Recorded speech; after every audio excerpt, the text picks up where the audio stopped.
Hey guys, মই গুলমুন্তুল আকৌ এটা নতুন ভিডিঅ'লৈ আপোনালোকক স্বাগতম জনাইছোঁ। আজি বিশেষ দুখৰ বাবে এই ব্লগটো বনাব লগা হ'ল। আপোনালোকে যিহেতু থাম্বনেইলত চাই গমেই পাইছে চাগে, আমাৰ গাঁৱত হাতী আহিছিলে আৰু হাতীয়ে বহুত গাঁওখন কি কৰিম আৰু আপোনালোকক স্ক্ৰীনশ্বটো দেখাই দিছোঁ, চাই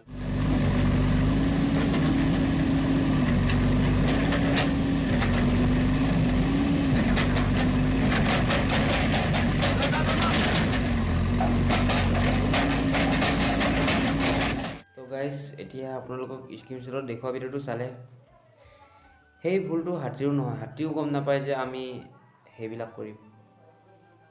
মানে হাতীয়ে কি জানে বা জীৱ জন্তুৱে কি জানে যে সেইটো এটা গাঁও হয় বা মানুহৰ এটা থকা স্থান হয়। তো হাতীয়ে কেতিয়াও গম নাপায়, আৰু হাতী বা বেলেগ জীৱ জন্তু আহিলে তাক হামলা কৰিব বা তাক এটেক কৰিব নিবিচাৰিব। প্ৰথমতে তাক খেদিব বিচাৰিব বা সেই জেগাৰ পৰা আঁতৰাব বিচাৰিব। যদি নামানে তেতিয়া আৰু বেলেগ ব্যৱস্থা ল'ব পাৰে, কিন্তু জীৱ জন্তু নেজানে যে সেই বস্তুটো ভাল না বেয়া বা সেই কামটো কৰিব লাগে নে কৰিব নালাগে। তো গাইজ, এই ভিডিঅ'টো সকলোকে শ্বেয়াৰ কৰক। আহি আছে হাতী। যদি আপোনালোকে হাতী বা জীৱ জন্তু বেলেগ ধৰণৰ জীৱ জন্তু দেখিছে তো কমেণ্টত জনাব কি দেখিছে।